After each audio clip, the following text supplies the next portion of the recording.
funded by the Metis Community Development Grant.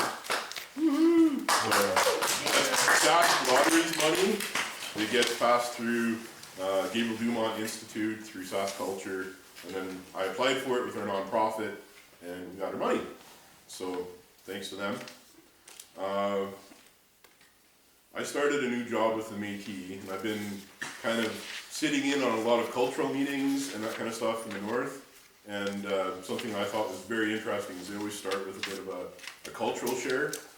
So I've been thinking about it a couple days, so this morning I went and kind of did a little bit of research, and it's information I already kind of knew, but I wanted to make sure I got dates and stuff right. So we're really close to the Prince Albert National Park here.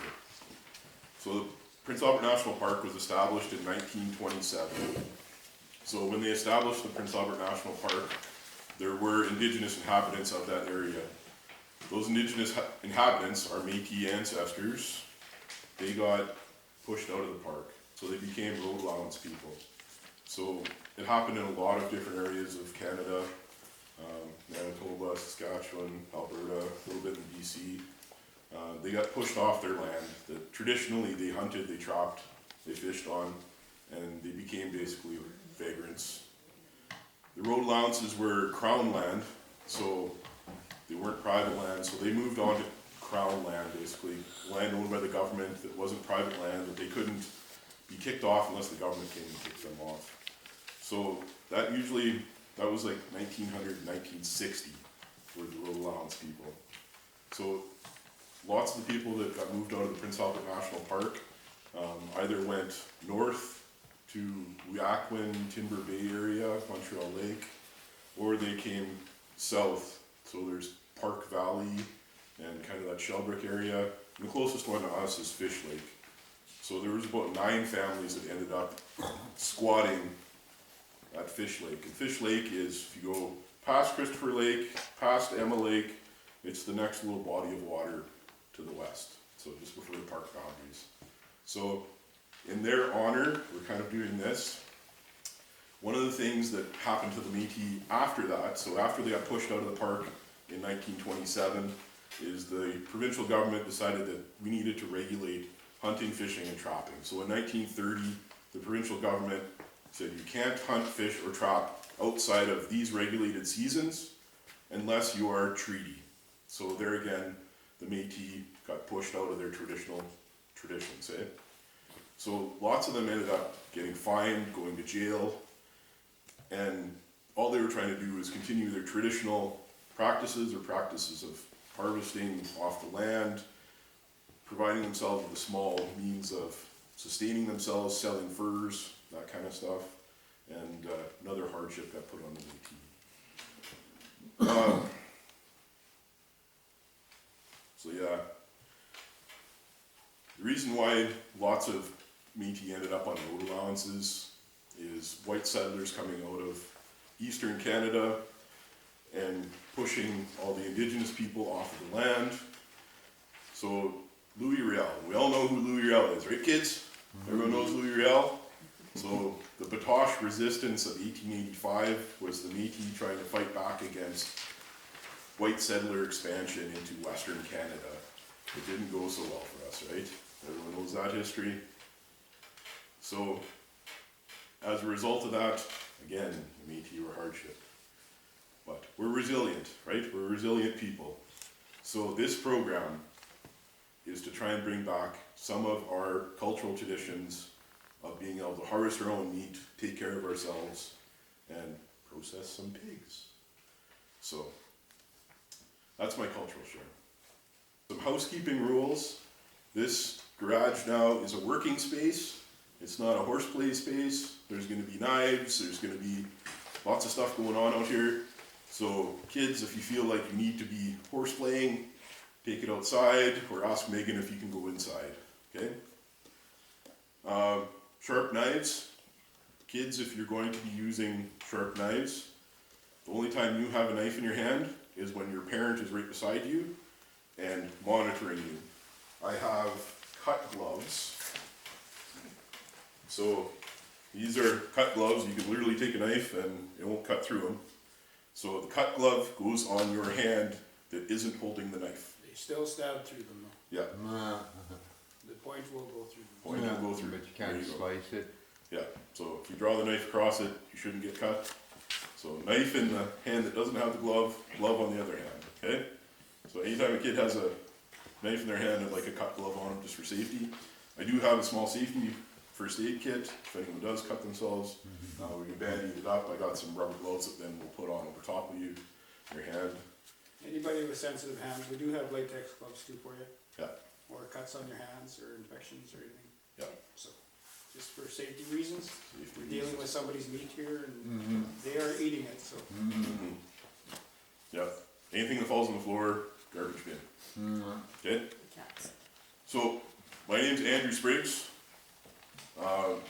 My traditional homeland, so where my ancestors came from, is Duck Lake, Fort Carlton, Red River Settlement out in Manitoba, and before that, Cumberland House area. So, just to share that with you. I'll turn it over to, we'll start over here. Okay, I'm Kennedy Piston, traditional homeland, is that what we're doing? You can if you want, it's up to you. The Cumberland House. Beginning, yeah. Yeah. Cumberland House, yeah. Same as you. Yeah. Marilyn Deering, I work for the Métis Nation Saskatchewan, actually, in the registry. I'm Andrew's cousin and Tom's cousin too, I guess. My traditional homeland would be, my family was also at Cumberland, went to Wingard area, which is right beside Fort Carlton. And then they moved to Wardale after that. And, yeah, that's me. Just need your name then. Yes, Say just your tell us your name. What's your name. name? Hannah Spriggs. Anna Spriggs, there you go. Ethan? I'm Ethan. This guy married my favorite cousin, so they made me come. I'm part of the Lac La Ronge band. I just got my treaty card, so trying to learn something like that. DJ? DJ DeChambeau? I don't know where. DeChambeau Lake. Shamble, that should be Cumberland House too. Yeah, there's lots of good songs there. Hi, I'm Damien. Damien? Hi, I'm Jesse. I'm Nick Spriggs. Kendall? Kendall Cook. Lachlan Vandale. Jason Vandale from Attack. And I'm Joe Cook, I'm the owner of the house. Homeland is Stanley, Michigan. Back around Union Land as well. Blaze Blaze? from the Philippines. Philippines? Welcome, Blaze. Frankie? Well, I'm Frank Fitz, I'm Lac La Ronge Indian bound also. Lord? Over there. Lord? Okay. Ken Paul, Patosh. Brooke Paul, Batosh. So everybody, I'm Tom Spriggs. I'm a fourth generation meat cutter. My father had a meat shop in Lease, Saskatchewan for 35 years. His father before him was in the Duck Lake. He had a store and abattoir, a slaughter plant. And great-great-grandfather came from overseas. He had a business there. I don't know if it's a business. I didn't track back that far. There was a butcher shop there. Yeah, that's true. So, Up in England, so. First time for me doing this, I ran a business lots of years, had lots of children, or not children, high school kids working for me. Tried to teach them some of the techniques of cutting, cleaning, processing sausage, jerky. So they went on, a couple went on to extend their career. They went to Kelsey Institute, Saskatoon. It used to be, now it's SIAS. SIAS, there's SAS Polytech, there's a meat cutting course there. I don't know if that's still running or not. Could be. It is. yeah. Okay, so, a couple went on to do that and got their ticket. I've lost track to see if they've ventured into that. There's a big demand for meat cutters, co-ops especially. It's kind of a good trade to have in your back pocket. you're gonna use it all your life. It extends to more than just processing for your own family, it's just processing for other people, helping, slaughtering in the field, going to hunting, fishing, it all kind of regulates into one area. Today I'm gonna try to instruct you how to do it. If I'm going too fast or you have questions, please stop me, or we don't have power saws, so we're gonna really debone everything, but we're still gonna have all the cuts. If you want a boneless product to take home or freeze up and take home to another butcher to power saw, if you like the bone-in product, we could do that too. We'll just keep loins or whatever, or bone-in product. But basically today we're gonna just debone everything. We're gonna get into making some grind and maybe some sausage meat. And then so we'll get started with some of the tools of the trade. Any questions so far? No? Yeah? No? Okay. Okay. This is a steak knife. It's a small steak knife. You can get 12-inch ones, they're that long. I like this for just the weight of it, the handling of it. This is for cutting your deboned meat into steaks or roasts or stuff like that. Smaller blades, usually 5-6 inches. This one's a flexible. I like the flexible. You can get the stiff ones. I don't like that because if you're working around the bone, then it's not as easy to handle. This is for mostly deboning, separating muscle meat. Your sharpener steel, very important tool. As soon as you lose your edge on your blade, a few swipes of this, it brings your edge back. This is an oil stone, also very good if your blade gets really bad. It's got 2 grits, a fine grit, coarse grit. This is just a edging blade, or to edge your blades up. A few swipes on circular motion, back and forth. Keep a decent angle, either way, and that gets your edge back. Then you utilize this thing. If you're just starting out, I suggest you go downwards.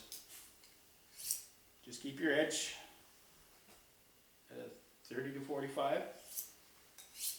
When you get better, you can come back and into yourself, but keep it away from coming into you or your hand down here. There is a guard here, but lots of times it'll miss that guard and you will get your hand. We have a handsaw, pretty basic tool for the cutting trade also. This will cut bone and everything. This is to separate our meat chunks out. I've got a couple smaller tools. This is just a paring knife. This is a sausage pricker. It's got 3 sharp little points on it. When we're processing our sausage, it always has a tendency to get air in the product. Even if you stuff it into the stuffer, we'll see later, you start that crank up, air will come into your casing. This little tool pokes the air out, eliminates, when you're cooking your meat, for grease pockets. Keeps your air out. So, small tool, but pretty important also. I believe I'm going to process a pork for you, or start on a pork here with you. We're going to go through the breaking of the primal cuts, the shoulder, the center, the hindquarter. Then we'll split the primals into smaller pieces, deboned roast, pork hocks, pork belly, pork loin, and go from there. Ready for it? I gave some charts. Mine are pretty extensive. You can get these off the internet, which that's where we did. We'll go with the pork one here. Andrew's got some other ones here too. Nobody has one. Another one? I'll take one of those. I don't have that one. There's the leaf lard hanging right there. Yep, there's your beef shot. What do you want, Brenda? Just a leaf or the back fat too? Whatever. Don't need too much. Okay. This is a side pork, a half a pork slaughtered by Country Choice Meats in a government regulated spot. It's tagged. This is our primal cuts from the neck bone to the second rib is our shoulder. From the second rib back to the, we call this an H bone. It's on your hip. Everything can be jointed too. You really don't even, well, you kind of need a saw, but you can joint out deer, moose, beef without even using a power saw or a saw, hand saw. But it just makes life easier if you have one. Your rib primal is from here to the bottom of the H bone. I don't know if anybody can see that. I'll just H bone is here. So from there to there, this is your hip and your back pork hog. Anybody eat pork hogs? Yes. Yeah. We're saving them today. Okay. I will go by separating the primals, and then I'll do one primal at a time. Okay?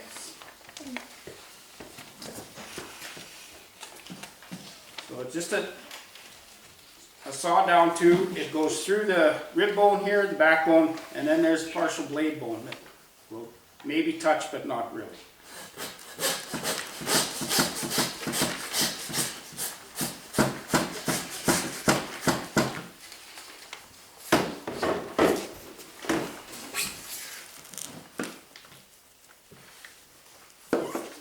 Okay, there's our backbone, our rib, and there's a partial blade right there.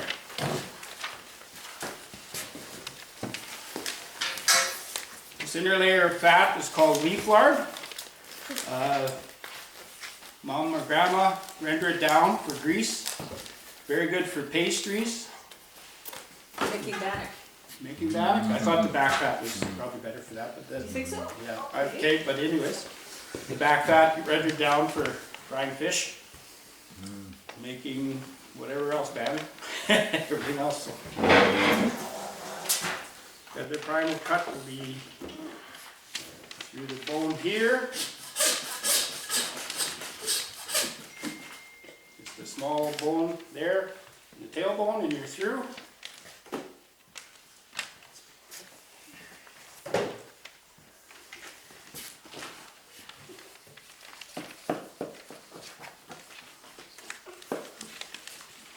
Okay, so we have our shoulder primal, our center primal, with the steaks, the side rib, and the pork belly for side pork, fresh side pork, or you can cure it with salt and sugar and make bacon out of it, smoked. So, very good. This is our hind leg. Basically, we're going to bone it out and do roast. You can make round steaks for pork cutlets if you want. And this will be our pig hock. Oh yeah, of course I'm going to miss the joint.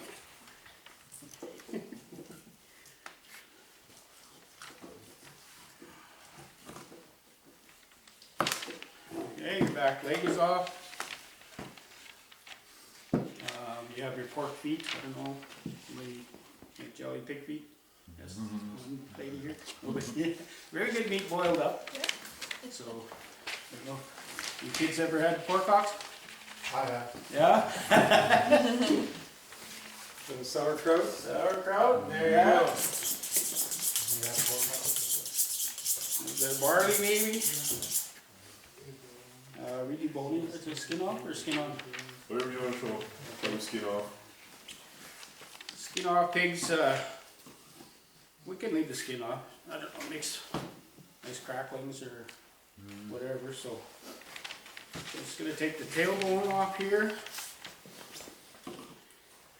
Lots of this will trim the meat and fat after for mixing with wild meat or hamburger or sausage meat.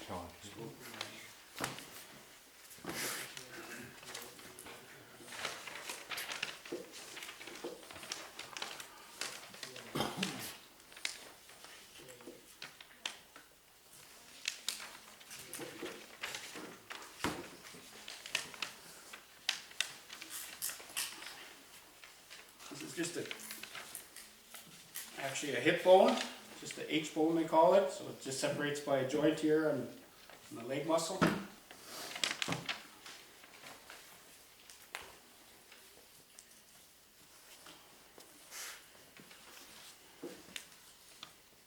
Did you bring any roast one? Nope. Okay. This string, eh? Yeah. I had some, but my daughter used it for arts and crafts, I think. What I'm doing here is I'm just taking the center bone out of the leg here. So we're gonna have a boneless chunk of meat that we can utilize.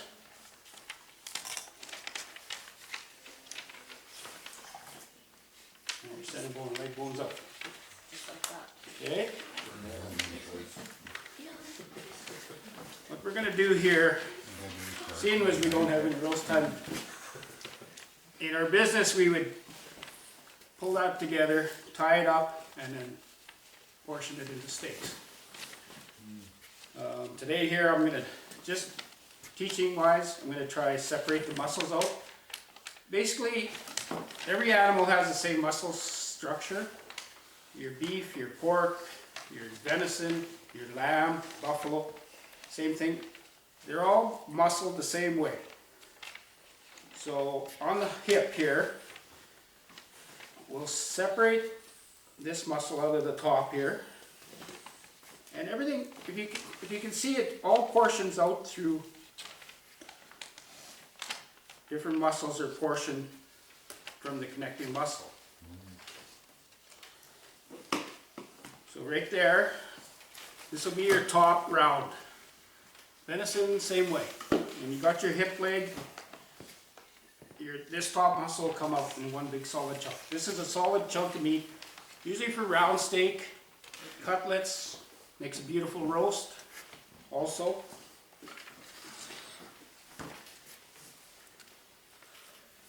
This little portion here is called a tip. A little more sinewy on your deer. It's got 3 sinews running through it, so it's a kind of a tri-muscle. It's got 3 muscles in it, so they're all connected by sinew. Sinew breaks down in the oven, but it's still chewy. You know, So is that what they call it, like tri-tip? this is a tri-tip, yeah, or sirloin tip. So So the round is probably your most tender part? the round here is most tender. Yeah. Your outside round also, it has an eye round and another round muscle. Also a good roasting. Not so much for steak, but more of a roasting or cutlets on the pork. So, More tender, pardon? more tender? I would say more flavor on the outside. Oh, okay. Tender wise, probably the same. That round though as is the this most, is probably a prime cut. here, most yeah. tender? Yeah, Okay. okay. So we're gonna just leave these 3 here.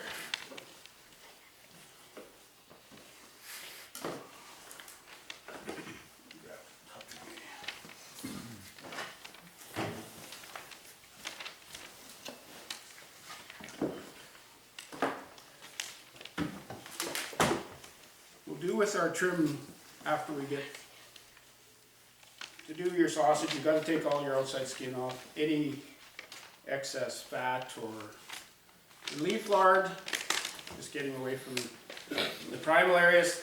This really doesn't grind well with processing with deer meat or moose meat or anything.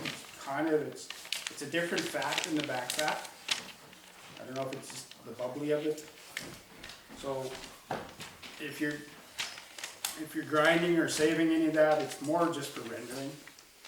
It doesn't mix well when you're mixing it with the wild game or making sausage with it. So that's all the Better inside. that back fat, The back fat is what we're gonna take off the loin here. that's what you could mix That with would, the you would use some of that with sausage. sausage Oh, or rendering that. yeah. Yeah, Any questions from anybody so far? Good to go? Start on our second piece piece here, primal. And I turned that the wrong way.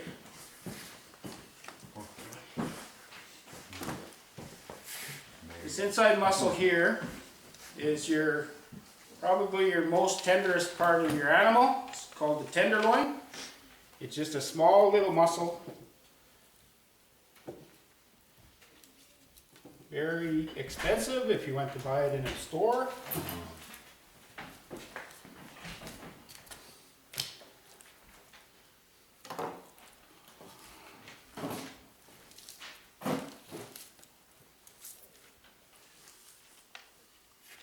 Beautiful chunk of meat. You cube it up for steaks. They call it Frenching, is cut it thick and then pound it flat for fast frying. Beautiful, best chunk of meat you could probably get. And like I said, expensive. That's the prime? It's called the tenderloin. Tenderloin? Tenderloin.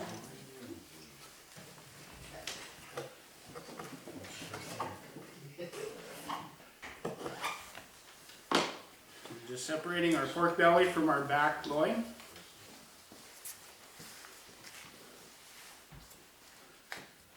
We're going to take our handsaw, and from the bottom, about an inch of rib left on there.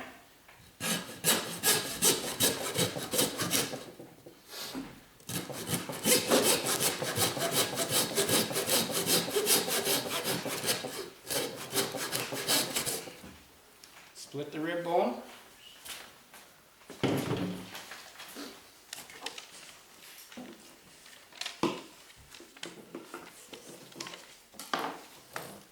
Okay, here's our loin, which you get all your steaks from, your pork chops here.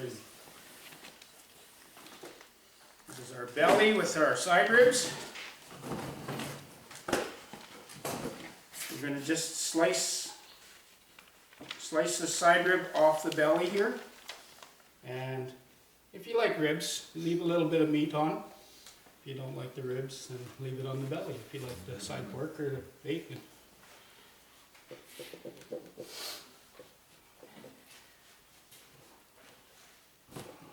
Sorry, I just got to turn it this way.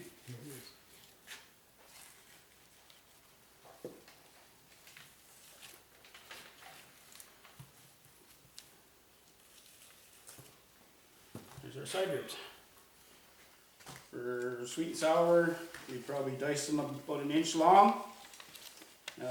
Roasting style would keep them longer. Barbecuing also. There is joints here. So if we wanted a long cut rib, you could just zip it right through here. You have a roasting rib or a barbecue rib. This here we'd dice up probably for sweet and sour. So it's not really bone, it's mostly cartilage. So like a soft bone, very chewable, but you can't really eat it. But Dogs like it. oh no, but there's lots of meat on here, so we're just gonna cut that through like that, and then just 1 or 2 inch chunks of, we have a sweet and sour or stewing pork bone. That's like the cut that you get, like dry ribs and that kind of stuff over? Probably, yeah. Or sweet and sour ribs. Sweet and sour ribs, yeah. Yep.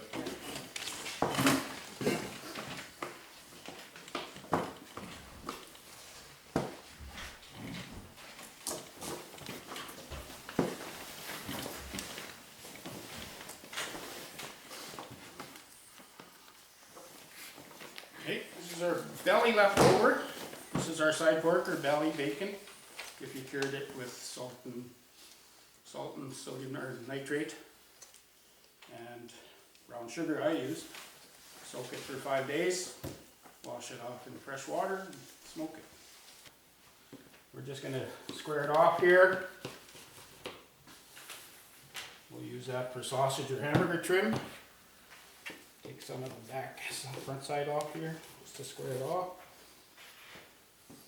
So we have a nice solid chunk of meat.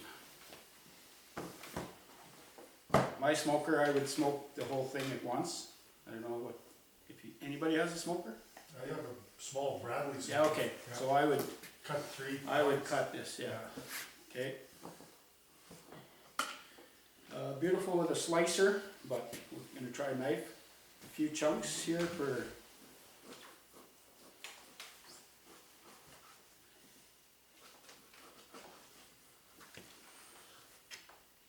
So that's your bacon and stuff. That's right? your bacon, yeah. Yeah. Or this is raw bacon, we call it side pork for Yeah. frying. You But can- if it's smoked, then it's bacon. It's bacon, Cured and smoked. so that's your, Yeah. your side pork belly. Yeah. So people fry this to their liking, they add their own seasoning.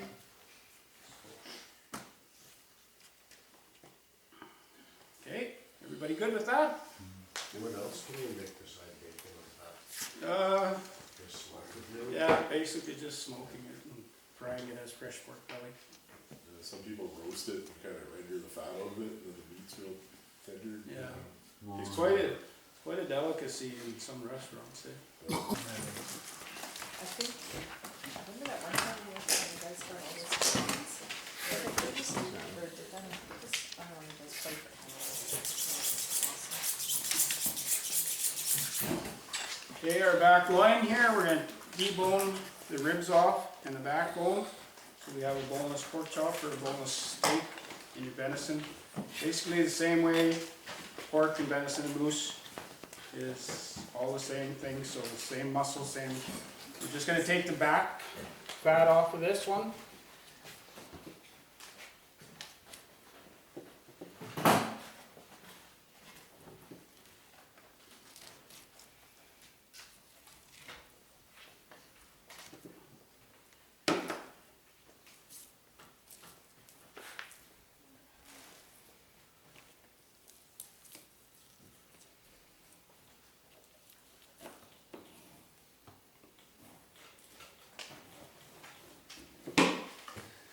That's your back fat covering your loin. Like to leave a little bit on, don't go right to the muscle or meat. It's just, people like to leave lots on, some people don't like that fat at all, so. So if we were ambitious and we wanted to cut pork chops by hand, how would we do that for this? Boy, it's pretty tough by hand. Yeah? You can go down your back here, till you get to your bone and then you're slicing Okay. So you don't cut your meat with a saw, you cut the meat bone. with a knife and you cut Yes, the bone. correct. Okay. So if you wanted to make bone-in chops, you would cut it through here and then grab your handsaw and go through your rib bone and then your backbone. Pretty tough. Otherwise, you just use a bandsaw. Or you use a power saw or bandsaw, yeah. So let's switch this to venison here.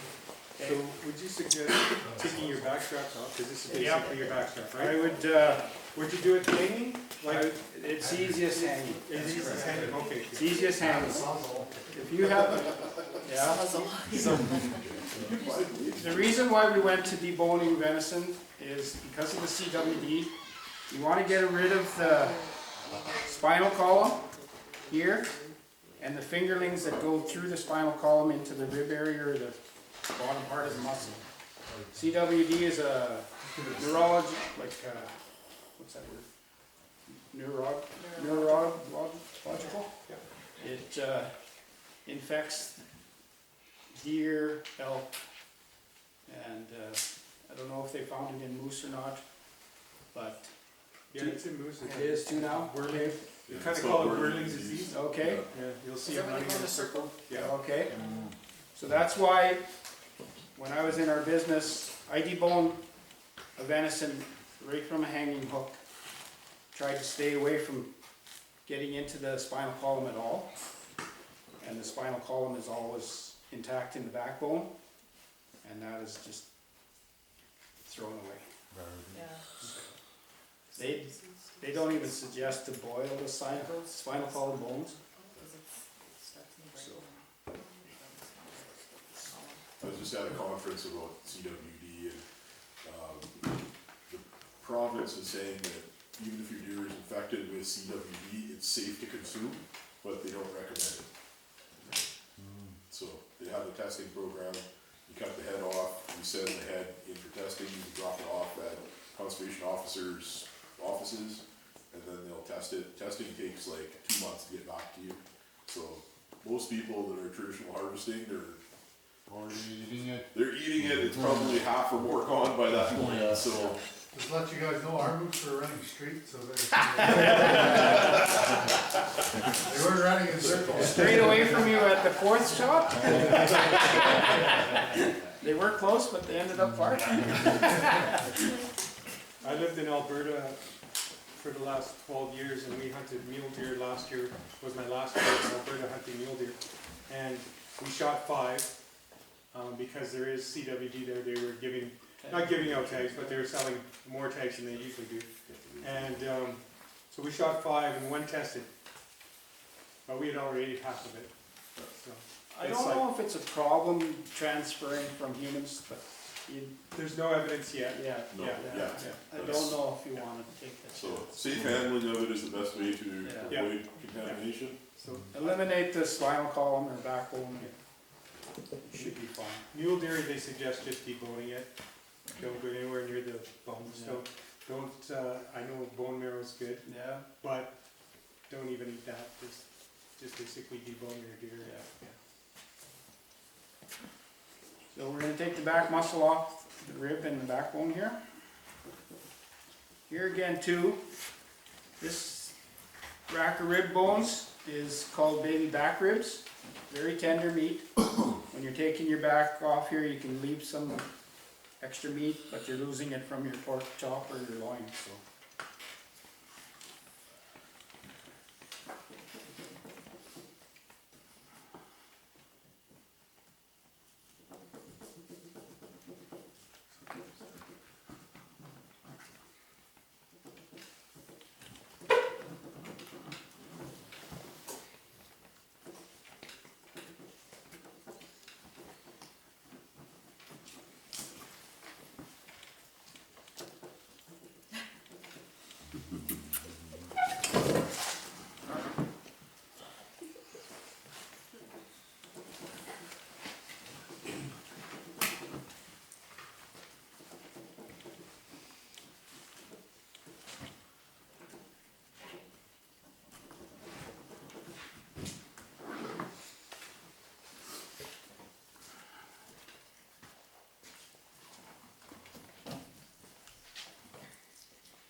Here we have our rib and our backbone separated from your loin muscle here. This little chunk is a blade bone. You always want to make sure you get that out and debone it after. Doesn't do well in a grinder. We're just going to take a little trim of the front of the muscle here, just so it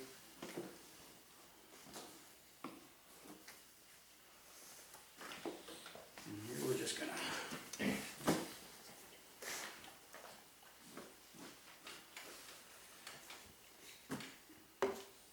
Those are the pork chops. those are your pork chops, yeah. You can cut them any thickness you want. That's about a 3/4 inch cut. Boneless pork chop. Boneless pork chops, yes. You go right from first 7 inches or so, it's called the rib end. It has a textured muscle around here. That's probably your best pork chop. Yeah, is the I rib like end. the rib end the Yeah. best. A little more I dark. don't want to be prejudiced here, but the ladies don't like the fat or the muscle through it, so they like the center cut, which is probably your chunk of loin from here to here. It's, I'll just split this. It's a more solid piece of Oh, meat, yeah. so there's no grain through it, no really fat through it, so That's a pork loin. that's your center cut pork chop loin, yep. Yeah. On this end here, where part of the H-bone is, this is a sirloin chop. So it's just another name for an area of the meat. Also good pork chops, cutlets out of it, slice it thin for stir fry.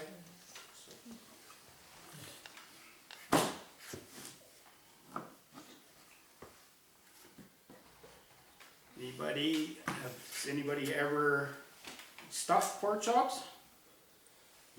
Okay, what I'm gonna do here is cut it down but not go all the way, just go to the back, to the fat, or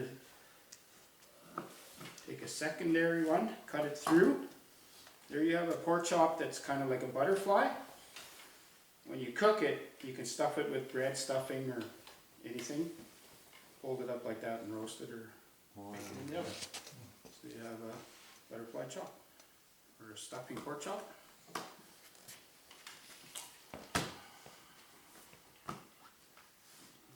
That's basically all I can show you on that. So that would be like a loin roast, what's left? Yeah, you can use this as loin roast, or it also can be cured. Like this is what they call back bacon. Cure it in salt and water and smoke it again and slice it for Canadian bacon or frying bacon. Canadian bacon that most Canadians don't eat. That's right.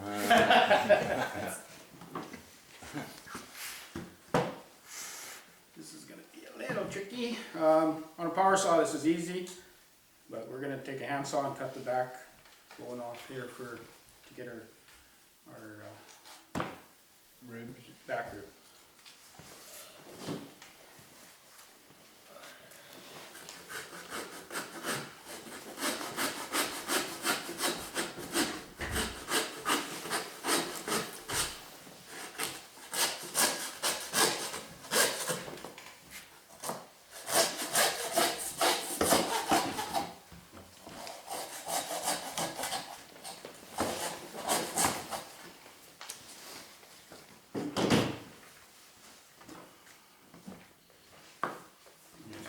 Back ribs.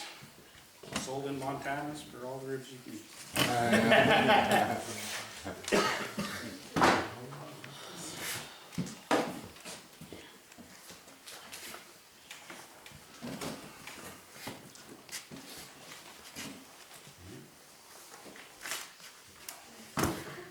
This is our last primal we're going to go through here is the front shoulder. The top rib and a couple ribs here are the pork neck bones. We're going to take those off first.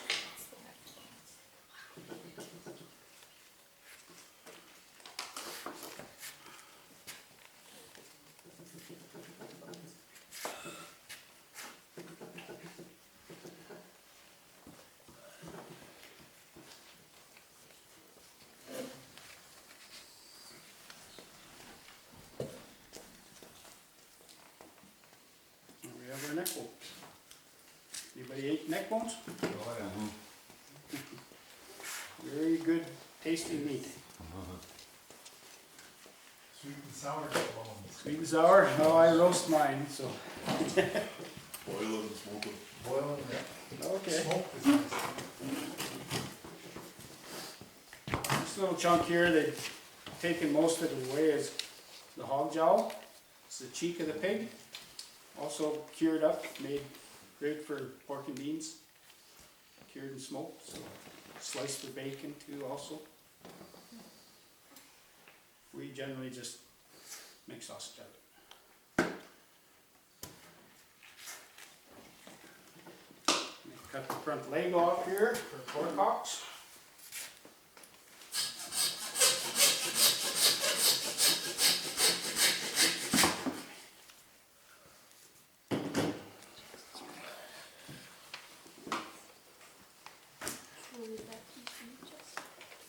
We've got two chunks here. This is called a pork picnic shoulder. You get picnic ham out of it, or pork roast, or debone it for sausage also. Pulled pork. Pulled pork is mostly used for the out of the butt, Well, out of the body, the yes. pork butt. So, as But the butt is not the butt. No. It's in the no, shoulder. yeah, that's correct. Oh, yeah. So it's got more texture through it, so it becomes really soft. It's roasted out. It's a really good flavor. Pork shoulder chops, boneless, very nice fried. It's got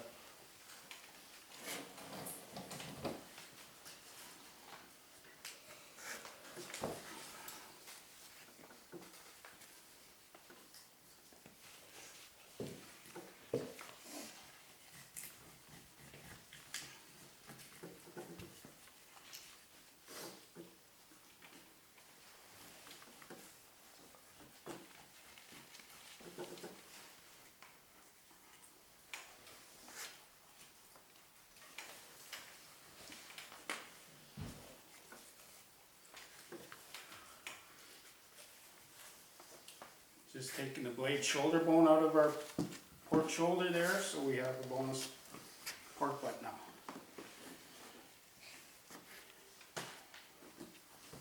Take the back fat off.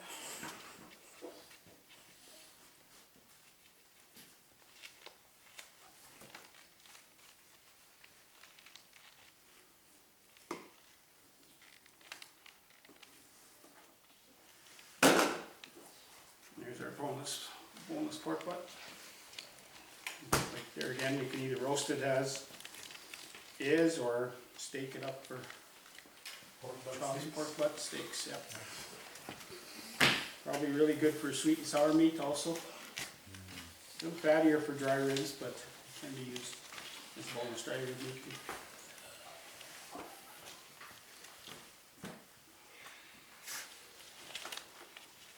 Neck bones you get in the store, I don't know, in boxes, they're probably whole like that. Packed together in 10-pound boxes.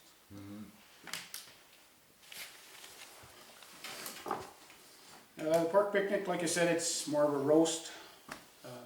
Picnic ham, picnic shoulder hams, you see them in the store once in a while. That's where this product comes from. We generally use this for sausage making. You bone it out quickly. It just has the end of the shank bone here. Pretty fatty to make it happen. A little bit, but some people like the flavor of the fattier meat. So. I did 3 of them a couple months ago. Didn't like them? I didn't like them. They turned out too fatty. No. These hogs aren't that bad right now, so Yeah, you can get worse ones. yeah.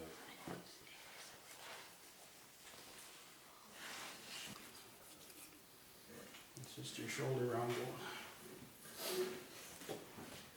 Okay. So that's basically a hog, half a hog Cut it cut. off, yeah. So how do you take the hocks off the trotter? You would just cut them and hand saw them. Wrap properly. It's gonna decompose in the freezer really quick. So you wanna get a nice tight product if you're brown paper wrapping. Some people like throwing it in bags first and then brown paper wrapping. Throw it in your plastic bag. Sometimes it'll get banged if you don't have the brown wrap on top. This wrapping paper is got a shiny film on it. It's kind of like a wax. So it sticks to the meat so your meat doesn't stick to the brown paper. It also helps seal up the product. Did you just show them the air sealer? Yeah, vacuum packer, they're good. This is $40 to do probably 4 pigs. Your vacuum rolls are $40 to do maybe half of this, not even that. So. What if I've already bought it? Then Oh, it's still your bags. Yeah, that's the best way to go. Get that seal on it. It's just expensive to do, but it keeps the product really better. Already on that. No, yeah. I got all of this transfer. True, yeah. Okay, we got our pork tenderloin. Some people like to do this and over this. I've always been taught to put it on an angle like this. Bring your product tight against this lip. You have more side to bring over versus on a square. The square, you got a little bit, especially when you get to your bigger roast or your chops or something. It's anyone's preference as long as you get the product rolled up tight in here. So I like to bring it up tight, bring your sides in and hold it, and then roll it up tight.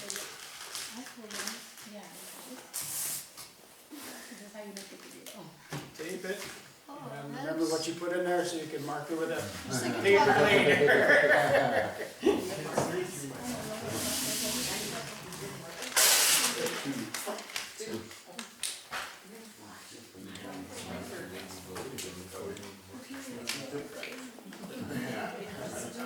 Here's our little tri-tip roast. So that roll of wrapping paper, you think will only wrap 4 pigs? Maybe. brought one too. Okay. We can freeze, Joe and I can freezer bake ours too. Good. So you got your roast, a little bigger cut, tuck the hand in there, bring your edge over, roll it tight. Doing that, it brings these in tight and kind of helps seal up against the meat on the side there. Well, welcome back to the Fat Archer. What we're going to do here in this part, we're just going to do a little bit of follow-up. A couple weeks ago, we were at the processing of pigs. We're learning how to do our own meat, so it's a sustainable food. It's something that I'm striving for at my house, so when this opportunity came up, it was great. I was really glad that I was invited. So with me today I have Andrew Spriggs, who put this all together, and Andrew is a part of the Metis from Duck Lake, but he also lives in the Christopher Lake area, so we put it together here. And as far as I'm concerned, it was a great experience. But Andrew, can you tell me what inspired you to put on this program? Our nonprofit that we run is set up to support Métis culture and recreation, and bringing the culture back to our youth. So one of the big things that we were trying to do is pass generational knowledge on to our youth. So it was a father-son style program, or a mother-daughter style program, or grandpa-grandson. As long as we had multi-generation involved, that was our main goal. Creating food sovereignty within our culture, and getting that back into our culture, because our ancestors were food sovereign. They were the people that developed the Western Canada. They came out with the fur trade, and they hunted, they harvested, they gathered, and that's part of our tradition. So making sure that we pass that tradition on to our youth, and also to our adult generation, because a lot of our adult generation has lost that from their culture. So being able to provide that to our community was a big part of the reason why we wanted to run this program. And another thing is to bring our people together. We're colonialized is the term, I guess, people like to use. Our people blend in. You pass us on the street, we look like everyone else, we act like everyone else, but we have different heritage. And we want to make sure that our heritage and our culture continues. So the only way that that will happen is if you practice your culture and your heritage. So that was a big draw for us to run this program. For sure, and the thing that I found in being there is, gentleman Tom, who was doing it, he was a butcher. He had been a butcher for 40 years, and he was Métis. Yes. So we were bringing everybody who was in that room was Métis or Indigenous, and we even had one family from the community that was from the Philippines. Yep. So New Canadian family. yeah, a new Canadian family that was in our community. So it's that Métis family, bringing people in and teaching them their culture. So do you think we accomplished that? I think we did. All the feedback that I've got from participants was positive feedback. Mm-hmm. Everyone was really excited. Everyone is interested in continuing. What's our next step? Can we make bacon? So the next day after that, when we did the butchering course, we had pork bellies. So we didn't film it, but I did a little bit of instruction, and a group of us got together, and we cured our bacons, our pork bellies to make bacon, and I showed them how to do that. And lots of the group was really excited about that, and now they want another kind of food processing. So we're looking into maybe doing some canning workshops or other kind of workshops like that to try and continue the food sovereignty idea.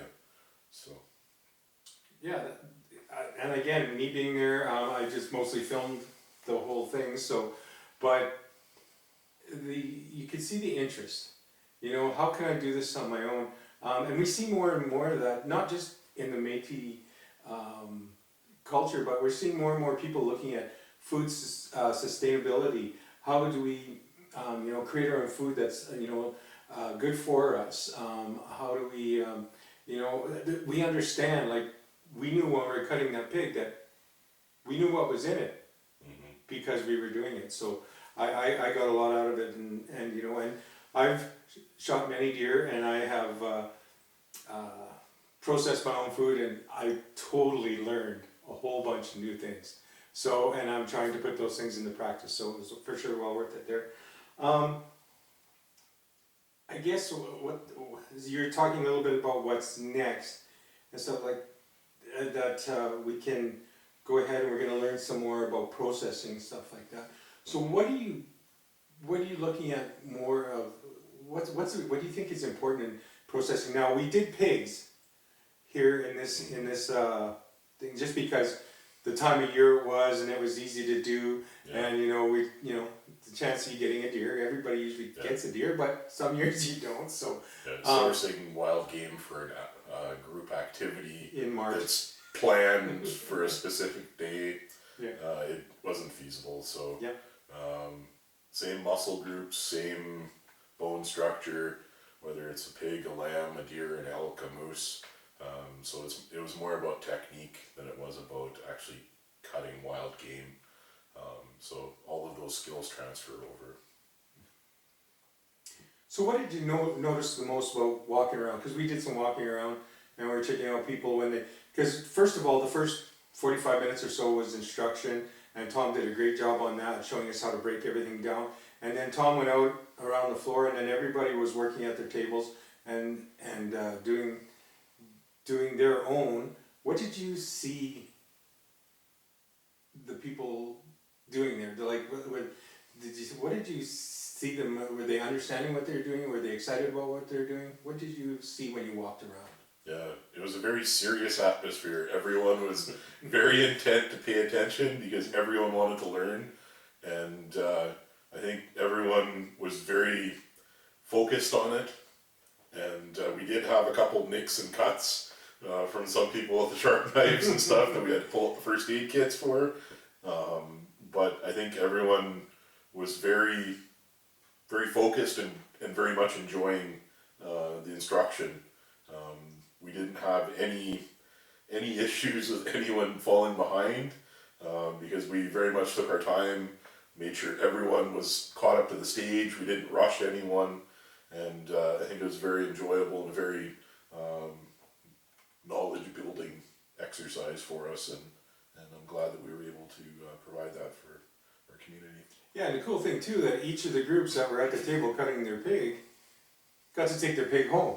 Yep. So they not only they got to learn the instruction and how to do things and how to process and all that, they actually got to take a half a pork home, which is pretty cool. And all the families can always use a half a pork, so that's great too. So, yeah. So Andrew, I'd like to thank you for inviting me down and letting me film it and all that, and let me participate and get to see how everybody was doing on it. Again, I've learned many things, so I look forward to the next one. And what would you like to say as what you thought about the whole process?